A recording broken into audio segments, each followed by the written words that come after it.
When Republican presidential candidate Donald Trump arrived for an event in Michigan, only a handful of protesters were left to actually greet the New York real estate mogul when he arrived.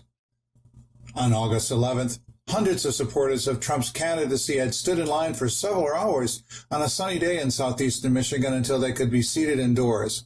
Meanwhile, protesters added their voices to counter Trump's messages about the U.S. economy, foreign policy, and immigration.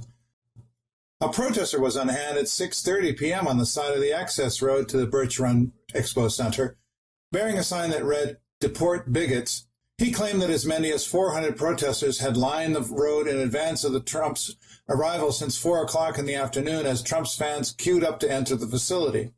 By early evening, however, there were approximately 12 protesters left. 3 young women waved a Mexican flag and wore Mexican soccer jerseys, while other protesters waved the American flag and the banners of gay liberation and African American nationalism.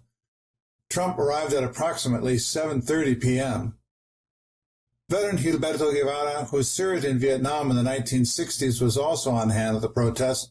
He said he was incensed by remarks Trump made in July about Senator John McCain, a fellow veteran of Vietnam who was shot down and captured by the North Vietnamese. I'm here because I have a concern in the comments that Donald Trump made about veterans.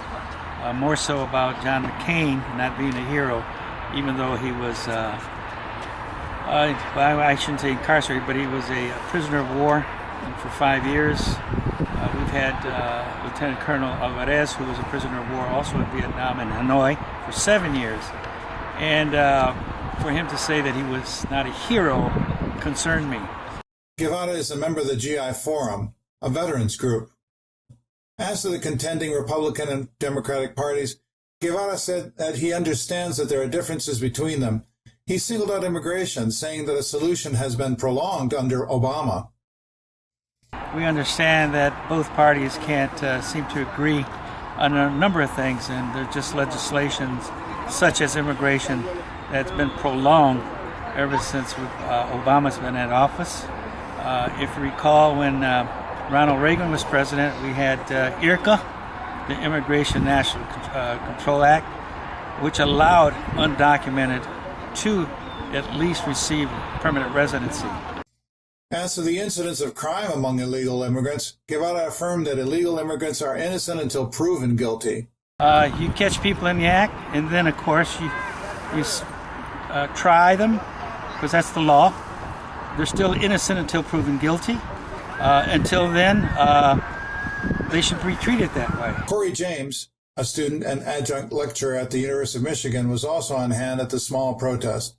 When asked why he held gay liberation and African American national flags, he said his purpose was to simply remind Trump supporters that they exist. James said that he was reacting to the rise of ultra-conservatism in the country.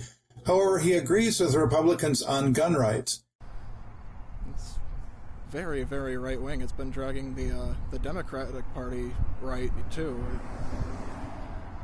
And I'm not very right. I do agree with the Republican Party on a few positions, but I tend to lean left. What do you agree with on the Republican platform? Well, I do enjoy my guns, but I also think that there are some people that just should not have guns. This is Martin Barrios reporting from Birch Run, Michigan.